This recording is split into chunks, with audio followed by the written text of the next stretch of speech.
7 अगर आप देखेंगे तो थोड़ा ठीक से देखना, ठीक ठाक क्वेश्चन है।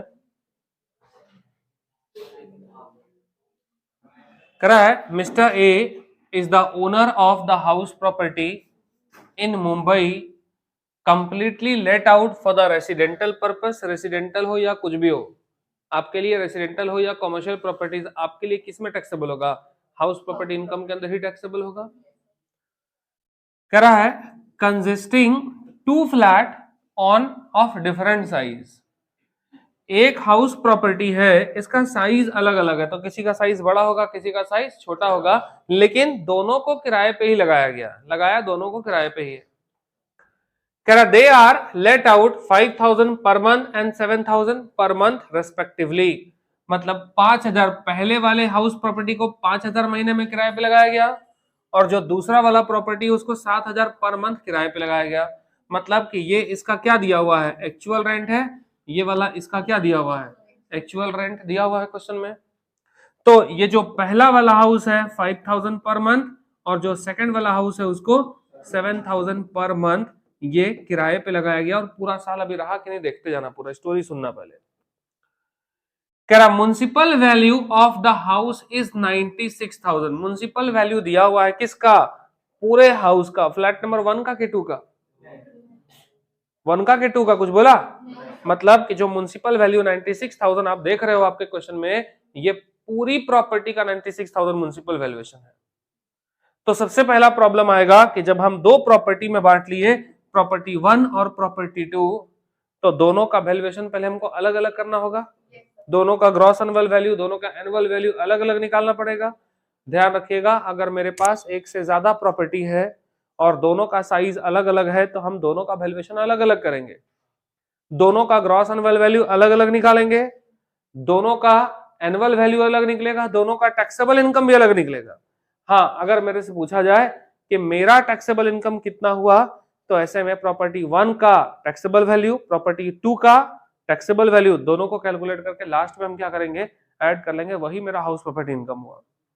लेकिन ध्यान रखिएगा, अगर मेरे पास एक से ज्यादा हाउस प्रॉपर्टी है, 2 है, 3 है, 4 है, 5 है, तो ऐसा मत सोचिएगा कि सबको मिला करके सबका ग्रॉस एनुअल वैल्यू एक साथ निकाला जाता है, बिल्कुल भी नहीं। अगर आपके पास एक से ज्यादा हाउस प्रॉपर्टी है, बार बार बोल रहे हैं, अगर आपके पास एक से ज्यादा हाउस प्रॉपर्टी है, तो सबका वैल्यूएशन कैसे करोगे? अलग अलग करोगे। सबका एनुअल वैल्यू, सबका taxable income from house property अलग अलग निकालोगे, और जब अलग अलग कैलकुलेट हो जाए तो एट लास्ट पूछेगा कि मेरा टैक्सेबल इनकम कितना हुआ। तो प्रॉपर्टी 1 हो, 2 हो, 3 हो, मेरा ही तो इनकम है ना, तो सारा का टैक्सेबल इनकम क्या कीजिएगा? ऐड कर लीजिएगा लास्ट में, लेकिन पहले कैलकुलेट अलग अलग करना है। अब प्रॉब्लम यहां सबसे पहला प्रॉब्लम कहां से शुरू होगा कि दो प्रॉपर्टी हाउस 1 हाउस 2 या फ्लैट 1 फ्लैट 2 है, लेकिन इन दोनों हाउस प्रॉपर्टी का municipal value is equal to, यहां पे कंबाइंड दिया हुआ है कितना? 96,000 दिया हुआ है, एक साथ दिया हुआ है। तो सबसे पहला प्रॉब्लम कि इस 96,000 को इसका म्युनिसिपल वैल्यू कितना होगा, इसका म्युनिसिपल वैल्यू कितना होगा। क्यों? ग्रॉस एनुअल वैल्यू निकालने के लिए हमको क्या चाहिए? म्युनिसिपल वैल्यू या फेयर रेंट, इन दोनों में से जो अधिक होगा। तो फेयर रेंट मालूम है ना, या जो भी है, लेकिन बिना म्युनिसिपल वैल्यू निकाले हुए निकल पाएगा क्या? तो हम सबसे पहले यहीं पे क्वेश्चन में क्या करेंगे कि इस 96,000 को पहले हम हाउस नंबर 1 और हाउस नंबर 2 में पहले उसको बांटेंगे। देखना पड़ेगा कि हाउस 1 हाउस 2 के लिए कितना वैल्यूएशन निकाला जा सकता है। कैसे बांटोगे इसको? तो ध्यान रखिएगा, जब भी म्युनिसिपल वैल्यू एक साथ दिया हुआ है और इसको कैसे बांटा जाए, इसके बारे में क्वेश्चन में कुछ भी मेंशन नहीं किया गया है। तो इस विशेष स्थिति में हम इस 96,000 को, जो रेंट मुझे रिसीव हो रहा है, उस रेंट के रेशियो में ही हम उसको क्या करेंगे? डिवाइड कर लेंगे। समझ में आ रहा बात? मतलब एक से मिल रहा है 5,000, दूसरे से मिल रहा है 7,000, मतलब हमारा रेशियो कितना हो गया? 5:7। यानी इस 96,000 को 5:7 जो रेंट हमने रिसीव किया, उस रेंट रिसीव के रेशियो में ही हम उसको क्या करेंगे? बांट लेंगे। तो हाउस नंबर 1 का म्युनिसिपल वैल्यू, हाउस नंबर 2 का म्युनिसिपल वैल्यू, ये आपको पता चल सकता है बड़ी इजीली। तो एक तो पहले तुम यहां से ही काम देखोगे, इसलिए हम लोग देखिए क्या किए। सबसे पहले gross annual value of the two flat has been calculated as follow. Municipal value of the house is 96,000 combined दिया हुआ है, और उसी म्युनिसिपल वैल्यू को हम डिवाइड कर दिए इन द रेशियो ऑफ कौन सा 5:7 on the ratio of rent 5,000 और 7,000। तो ऑब्वियसली हम फ्लैट नंबर 1 और फ्लैट नंबर 2 का म्युनिसिपल वैल्यू निकाल पाएंगे हम। तो म्युनिसिपल वैल्यू कितना निकल जाएगा? तो 96,000 का 5:7 है ना, मतलब 5/12 कितना आ रहा हो गया, और ये हो गया आपका 96,000 का 7/12 को माइनस कर दो, तो ये निकल गया हम लोगों का क्या, म्युनिसिपल वैल्यू निकल गया। आगे देखते हैं कैसे निकालना है। काम खत्म, इसमें तो किसी को दिक्कत नहीं होगा। तो जहां जहां प्रॉब्लम है जैसे जैसे वैसे वैसे एक एक करके देखते जाइए।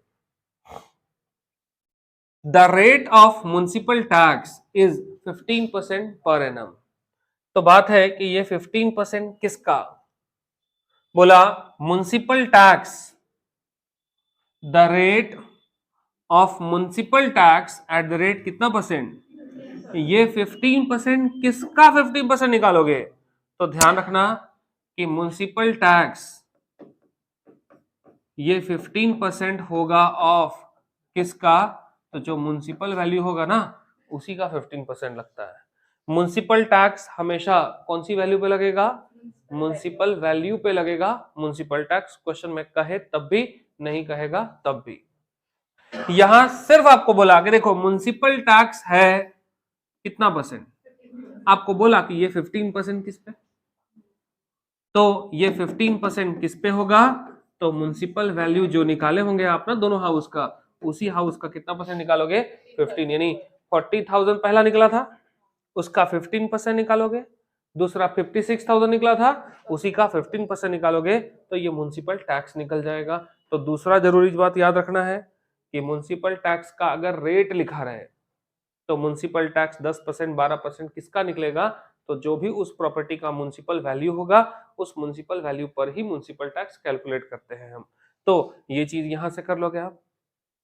अच्छा आगे कह रहा other particular of the house are as under. Number A, the house is newly constructed, construction was completed on 1 April 2015, 1 April 2015 को घर बनकर कंप्लीट हुआ है। फिलहाल इससे पहले क्वेश्चन में घर बनना शुरू कब हुआ था दिया था क्वेश्चन कुछ भी, तो फिलहाल फटाफट हम डेट निकालने नहीं लगेंगे, पहले पूरा क्वेश्चन पढ़ते हैं। Interest on loan 1 lakh taken on 1st April 2012 at the rate 10% to the construction of the house is rupees 10,000 for the year। कहता आपसे इंटरेस्ट ऑन लोन 1 लाख था, कब का, टेकन ऑन 1 अप्रैल 2012 10% के रेट से to the construction of the house.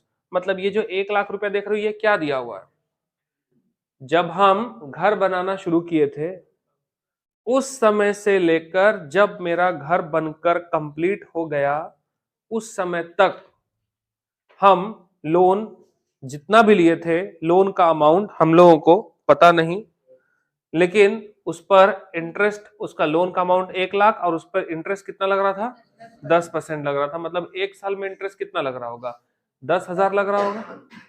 तो हमको देखना होगा कि घर बनना शुरू कब हुआ था और कंप्लीट कब हुआ, देखना पड़ेगा ना। देखिए तो लोन का अमाउंट 1 लाख, इंटरेस्ट का रेट कितना परसेंट, तो 1 लाख का 10% कितना हो गया, 10,000।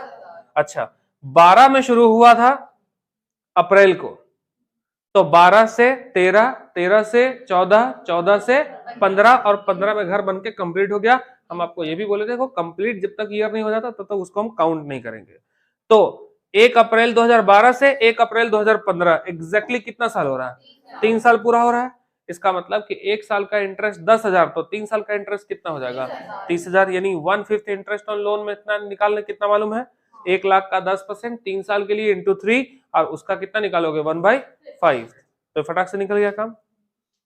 अच्छा और 1 साल का इंटरेस्ट कितना है 10,000।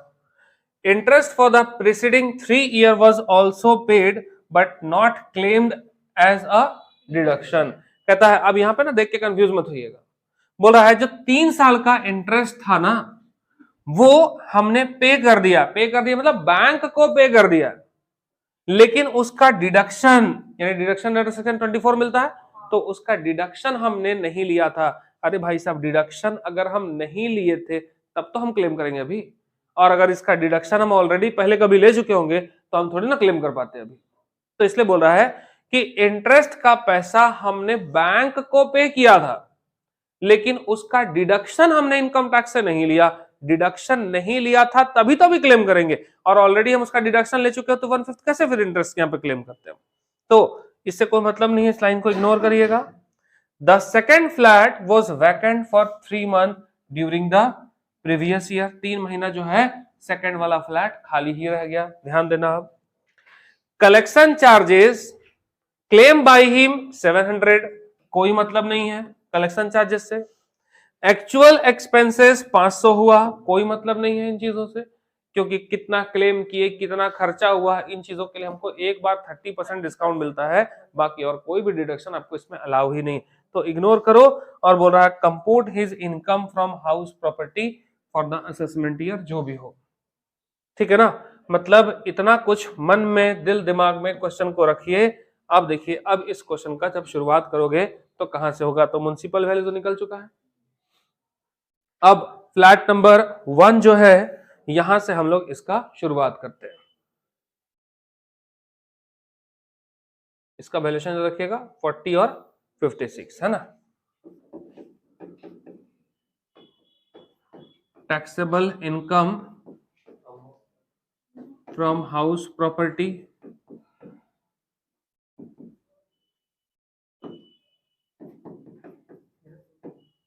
फ्लैट नंबर 1 पहले निकाल रहे हैं,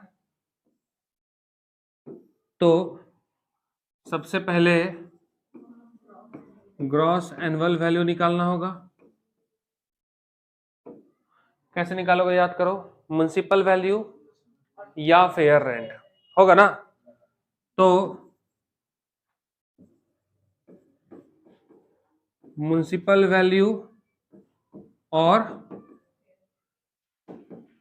फेयर रेंट दोनों में से क्या होना चाहिए, ज्यादा होना चाहिए। म्युनिसिपल वैल्यू कितना है मालिक, 40,000। हालांकि ये वर्किंग नोट में बनता, लेकिन बहुत ज्यादा आइटम है नहीं, इसलिए हम यहीं पे बना रहे, वर्किंग नोट में नहीं बना रहे इसका। फेयर रेंट कितना है, कुछ है, कुछ भी नहीं, मतलब म्युनिसिपल वैल्यू ही आपका क्या हो गया, एक्सपेक्टेड रेंट हो गया।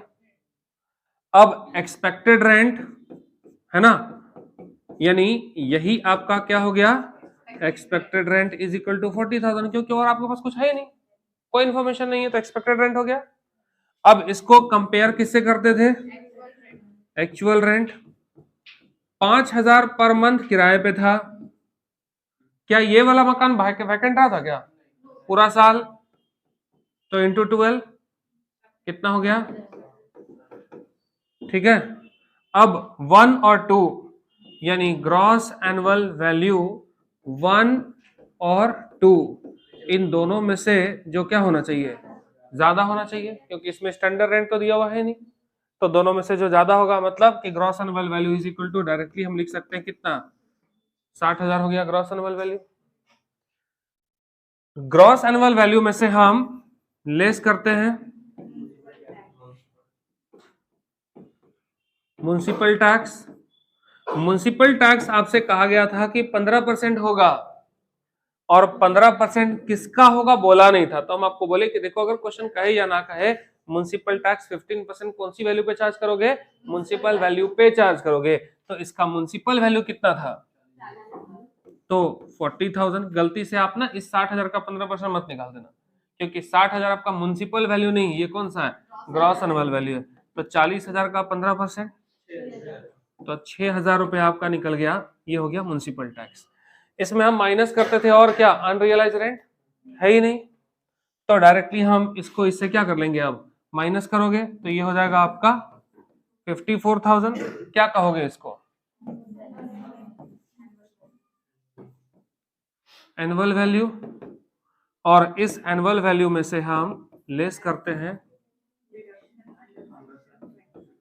Deduction under section 24। ठीक, अब जैसे ही डिडक्शन लगाओगे अब तो थोड़ा सा तकलीफ आपका यहां पे ले जाके बढ़ जाएगा। क्यों प्रॉब्लम बढ़ेगा समझना बात, जो हम बोल रहे हैं ध्यान दीजिएगा, फोकस। अगर आप डिडक्शन लोगे फर्स्ट डिडक्शन कौन सा होता था, 30% ऑफ एनुअल वैल्यू। तो ये रहा एनुअल वैल्यू का 30%, नोट मत कीजिएगा कुछ भी। एनुअल वैल्यू ये रहा और उसका कितना निकालोगे 30%। चलो ठीक है, ये तो पॉसिबल है, ले सकते थे। दूसरा, interest on loan of previous year. Previous year का लोन भी आपको पता है, इंटरेस्ट भी पता है, लेकिन जो लोन आपने लिया, जो इंटरेस्ट आपने चुकाया, उससे हाउस नंबर 1 का कंस्ट्रक्शन हुआ था कि 2 का, कि दोनों का? समझ रहे बात प्रॉब्लम? अब समस्या का जड़ यहीं से शुरू हुआ। यानी जो लोन हमने लिया था, जो इंटरेस्ट हमने पे किया, जो कंस्ट्रक्शन हमने किया, वो दोनों प्रॉपर्टी का, फ्लैट नंबर 1 फ्लैट नंबर 2 दोनों के लिए। और आप यहां एग्जेम्पशन क्लेम किस में कर रहे हो, एक में कर रहे हो, तो दूसरे वाले का फिर क्या होगा, गलत हो जाएगा ना। तो ऐसे में समस्या यह है, इसको दिखाए कहां पे हम, क्योंकि इंटरेस्ट ऑन लोन अभी यहां आप लिखोगे 10,000, अभी यहां लिखोगे 30,000 का 1/5, लेकिन वो तो दोनों प्रॉपर्टी के लिए ना हुआ। लेकिन यहाँ पे आप क्या कर रहे हो, यहाँ तो आप एक ही प्रॉपर्टी का वैल्यूएशन निकाल रहे हो। तो ऐसी विशेष स्थिति में अब आप इस क्वेश्चन को सॉल्व कैसे करेंगे, तो अभी फिलहाल आपको क्या करना है, इसका एग्जेम्पशन क्लेम फिलहाल अभी आपको क्लेम नहीं करना है। आप क्या कीजिएगा कि दोनों का एनुअल वैल्यू पहले निकाल लो। हाउस नंबर 1 का एनुअल वैल्यू निकाल लीजिए, ग्रॉस एनुअल वैल्यू की बात नहीं कर रहा मैं, एनुअल वैल्यू की बात कर रहे हैं। हाउस नंबर 1 का भी एनुअल वैल्यू निकाल लो, हाउस नंबर 2 का भी एनुअल वैल्यू निकाल लो। और जब दोनों का एनुअल वैल्यू निकाल लोगे तो पहले दोनों के एनुअल वैल्यू को एक साथ ऐड कर लो, और डिडक्शन का क्लेम कब करना उसके बाद करना, तो तुम्हारे लिए क्वेश्चन आसान बनेगा। नहीं तो फिर इसको भी प्रोपोर्शन में बांटना पड़ेगा, झूठ में अपनी पैर पे कुल्हाड़ी मार लोगे, है ना। तो आप क्या करिए, फिलहाल यहां से आपको ध्यान रखना है कि यहां हम डिडक्शन नहीं लेंगे। हम जान करके लिखे थे आपको समझाने के लिए कि क्या बोलना चाह रहा है, ये समझ में आ रहा बात। तो कभी भी हमको एक चीज याद रखना है कि अगर दो अलग अलग हाउस प्रॉपर्टी है और अगर हमको एग्जेम्पशन लेना है इंटरेस्ट वाला, तो दोनों हाउस प्रॉपर्टी का पहले हम एनुअल वैल्यू निकाल लेंगे अलग अलग, और दोनों को फिर हम क्या करेंगे, ऐड करेंगे। और ऐड करने के बाद तब हम इकट्ठा वहां पे कैलकुलेशन शुरू करेंगे, क्योंकि दोनों का एग्जेम्पशन अलग अलग नहीं लिया जा सकता, एक साथ लेंगे हम। अब ये तो हाउस नंबर 1 हो गया। इसी तरह से अगर आप हाउस प्रॉपर्टी निकालोगे,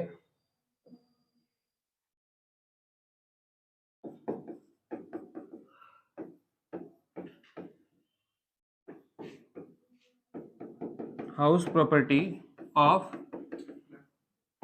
फ्लैट नंबर 2 निकालोगे, तो इसमें भी निकालना पड़ेगा ग्रॉस एनुअल वैल्यू। इसमें निकालते समय फिर रूल लगाना पड़ेगा, म्युनिसिपल वैल्यू या फेयर रेंट, इन दोनों में से जो ज्यादा होगा। म्युनिसिपल वैल्यू कितना था, 56। तो ध्यान रखिएगा, नोट मत कीजिएगा, रुक जाइए कुछ, 56। Fair rent is equal to मालूम नहीं, तो यही 56,000 इसका क्या हो गया, expected rent is equal to 56,000। ये हो गया 1 और 2, कंपेयर किससे करोगे, एक्चुअल रेंट। एक्चुअल रेंट कितना था, 7 ना, 3 महीना वैकेंट था, मतलब 9, तो 7 9 जा कितना हो गया 63, और ई वाला कितना हो गया। हम लोग ये रूल पढ़े थे कि अगर, और उसका शॉर्टकट तरीका भी तुमको बताए थे, कि जहां मकान खाली दिख जाए, जहां दिख गया कि मकान खाली है, तो उस केस में आपको क्या करना था कि ज्यादा रहे चाहे कम रहे, कुछ कैलकुलेशन ही मत करो, तो एक्चुअल रेंट ही उसका क्या हो जाएगा, ग्रॉस में। जल्दी बताने के लिए हम आपको सिखाए थे कि नहीं सिखाए थे, कि जहां दिख जाए क्वेश्चन में कि मकान खाली है, कोई कैलकुलेशन मत करो, है ना, municipal value, fair rent, standard, कुछ कैलकुलेशन मत करो, जहां दिख गया मकान खाली, वो तो क्वेश्चन तुम्हारे लिए और आसान बना दिया। ज्यादा हो चाहे कम, वही ग्रॉस एनुअल वैल्यू होगा। क्यों? क्योंकि इन दोनों में से जो ज्यादा होता तो वही ग्रॉस एनुअल वैल्यू होता, तब तो ये होगा ही होगा। और इट में भी अगर कम हो जाए तो कम होने के लिए तो गाइडलाइंस है ही कि इट में भी अगर कम हो गया, मकान खाली होने की वजह से अगर एक्चुअल रेंट कम हो जाए तो कम वाली वैल्यू को ही हम क्या मान लेते हैं, ग्रॉस एनुअल वैल्यू मानते हैं। तो ज्यादा हो तब भी इसके फेवर में डिसीजन, कम आया तब भी इसके फेवर में ही तो है, तो हम अलग अलग क्यों निकाले जाएंगे। मतलब मेरा gross annual value is equal to कितना हो गया, 63,000 हो जाए डायरेक्ट। तो आपको ये सब तामझाम करने का जरूरत है, लेकिन फिर भी अगर याद ना हो तो आप रख सकते हैं कि 1 और 2 दोनों में से जो मोर होगा वही आपका ग्रॉस एनुअल वैल्यू कहलाएगा। मतलब gross annual value is equal to इसमें कितना हो गया, 63,000 हो गया। अब इसमें से भी आप लेस करोगे म्युनिसिपल टैक्स, फिर इसमें भी म्युनिसिपल टैक्स किसको दोगे, म्युनिसिपल वैल्यू का 15%, यानी 56,000 का म्युनिसिपल वैल्यू, उसका 15% कितना आता है देखिए, 8,400, सॉरी 8,400 माइनस कर लेना,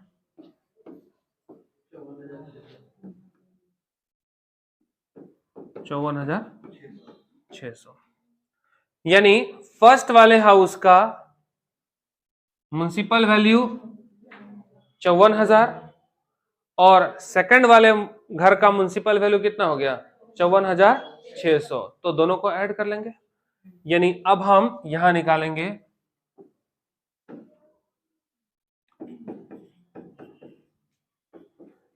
taxable house property income of house number या फ्लैट नंबर 1 और 2 दोनों।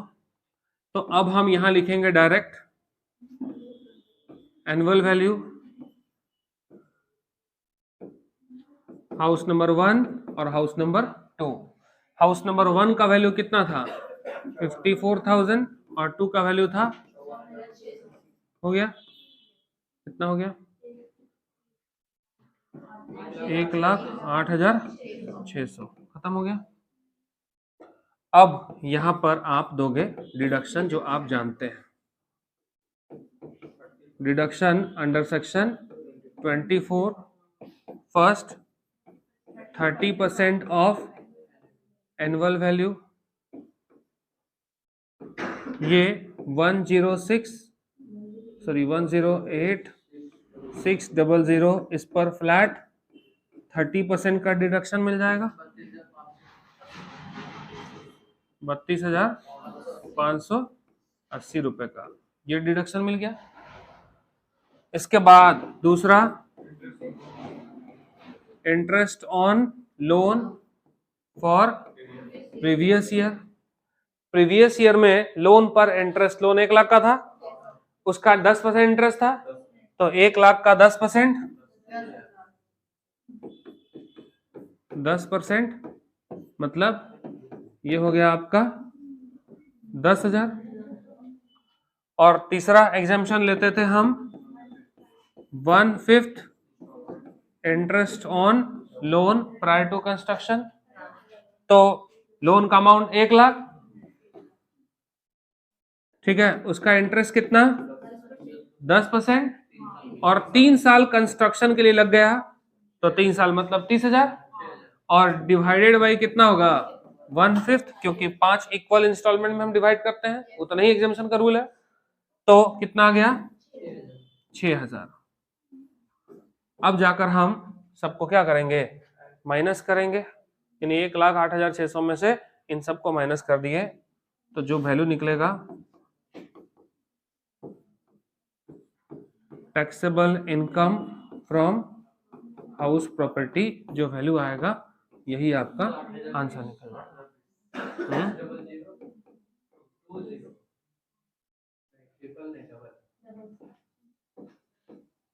ठीक है, बस हो गया आंसर, यही काम आपको करना है। तो कुल मिलाकर के इस क्वेश्चन में बहुत सारे पेज में बन गया, देखो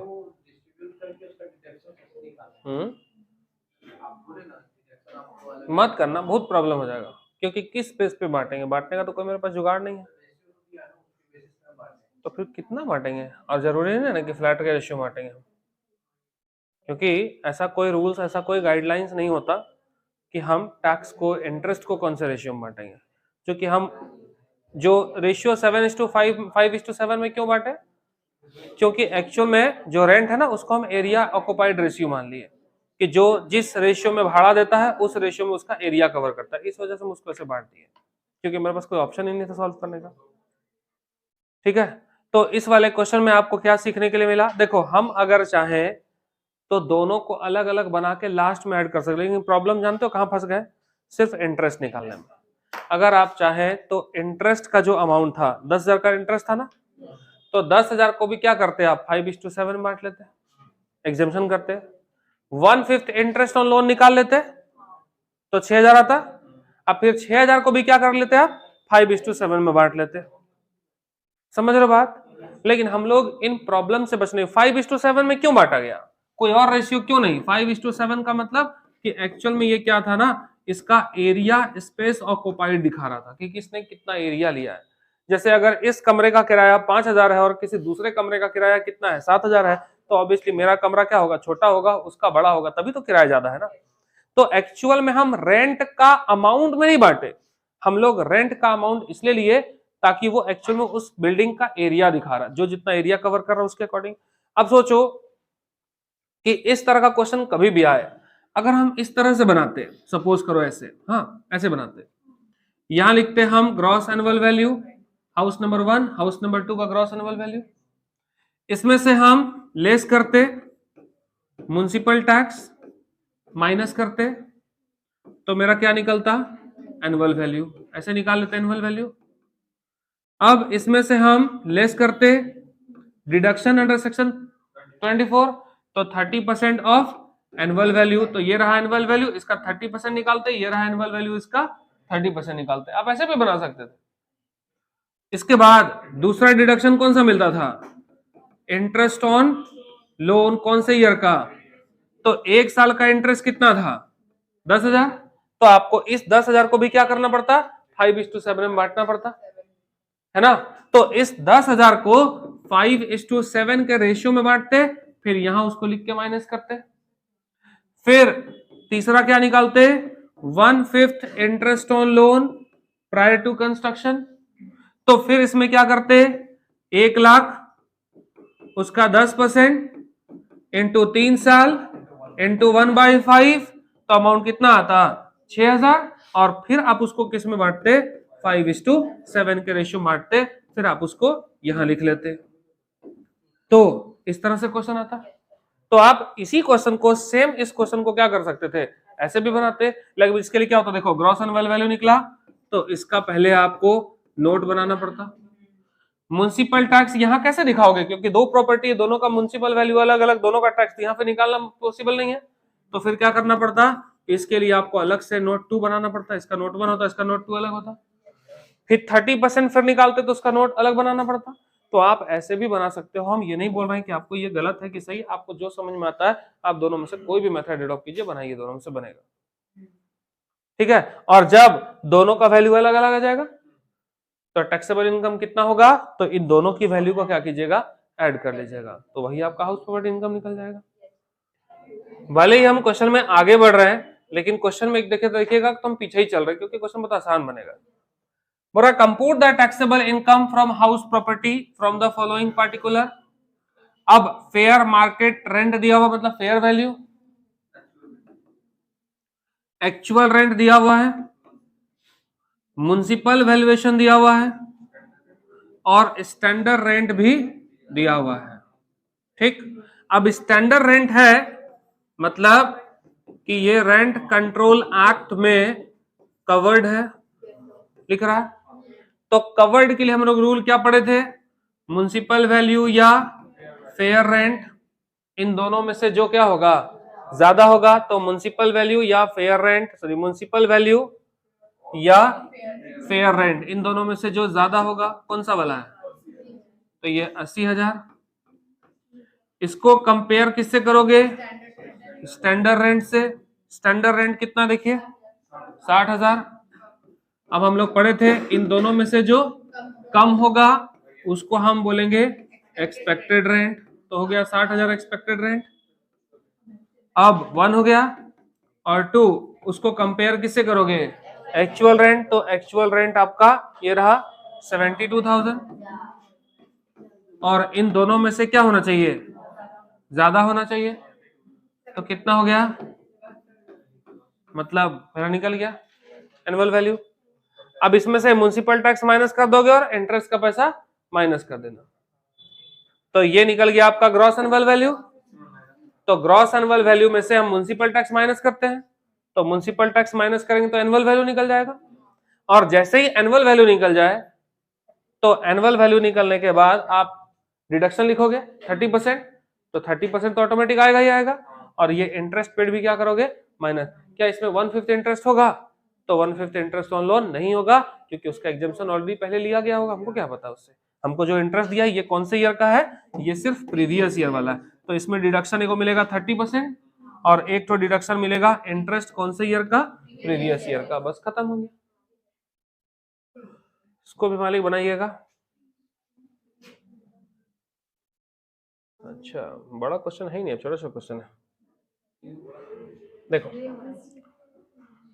एम स्टार्ट किया कंस्ट्रक्शन ऑफ द हाउस 1/6/2014 को, और लोन लिया है 2 लाख का, 13.5% पर एनम इंटरेस्ट है from bank. He took another loan of ₹6 lakh at the rate 13% per annum on 1st April 2017 to complete the house।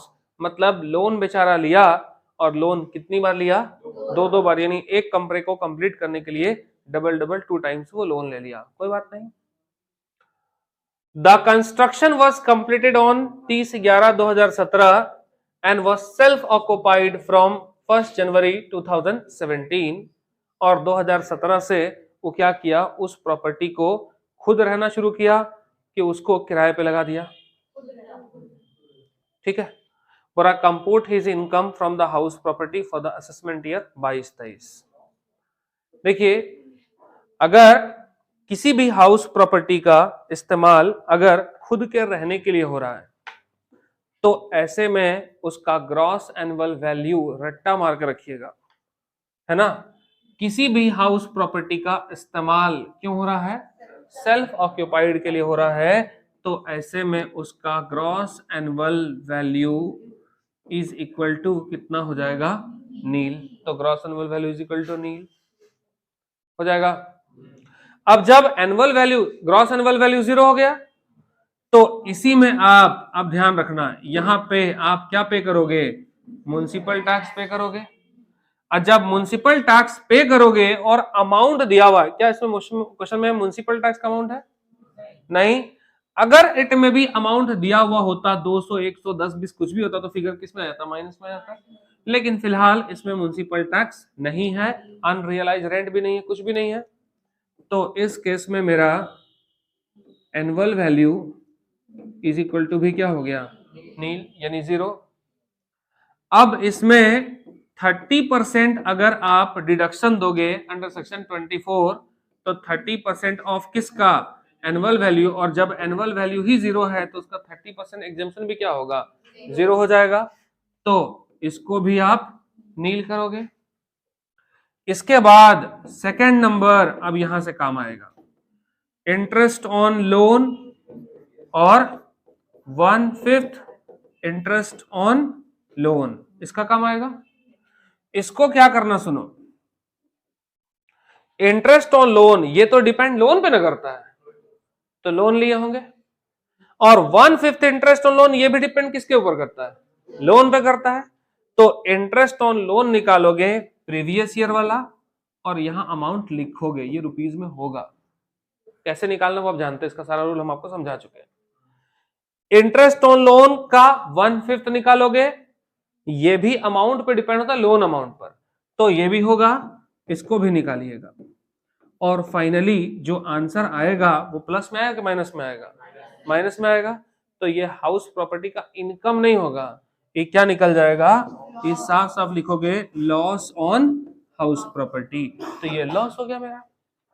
अब इस लॉस का क्या करेंगे, ध्यान रखिएगा, अगर मेरे पास दो हाउस प्रॉपर्टी होती, एक को हमने लेट आउट कर दिया और दूसरा हमने क्या किया, तो इससे हमको निकला लॉस, और इससे अगर मान लीजिए हो जाता प्रॉफिट, तो इस प्रॉफिट को इस लॉस से हम क्या करते, एडजस्ट कर लेते, और एडजस्ट करने के बाद जो वैल्यू आता वही मेरे लिए taxable income from house property होता, और इसी इनकम पर मुझे क्या करना होता, टैक्स पे करना पड़ता। समझ रहे हैं बात को? तो अगर मेरे पास एक से ज्यादा हाउस प्रॉपर्टी है, एक सेल्फ ऑक्युपाइड है और दूसरा लेट आउट है, तो पहले हम सेल्फ ऑक्युपाइड का वैल्यूएशन कैसे निकालेंगे, इसकी तरह, और जब सेल्फ ऑक्युपाइड वैल्यूएशन निकल जाएगा तो ये ऑब्वियसली हमेशा नेगेटिव आएगा, यानी लॉस में ही आएगा। तो इसको एडजस्ट किससे किया जाएगा, तो मेरी ही हाउस प्रॉपर्टी कौन सी है, लेट आउट है, तो लेट आउट प्रॉपर्टी के साथ हम इसको क्या करेंगे, एडजस्ट कर देंगे, और माइनस करने के बाद जो रिजल्ट आएगा उस अमाउंट पर हमको टैक्स पे करना है, ना कि डायरेक्टली इस पे अलग से पे करना है। ठीक है, तो फिलहाल इस क्वेश्चन में ऐसा कुछ भी तो नहीं दिया हुआ है, तो आप क्या करोगे, सिर्फ इसका वैल्यूएशन निकाल दोगे, ये जो वैल्यूएशन निकल गया यही आपका इनकम हो जाएगा।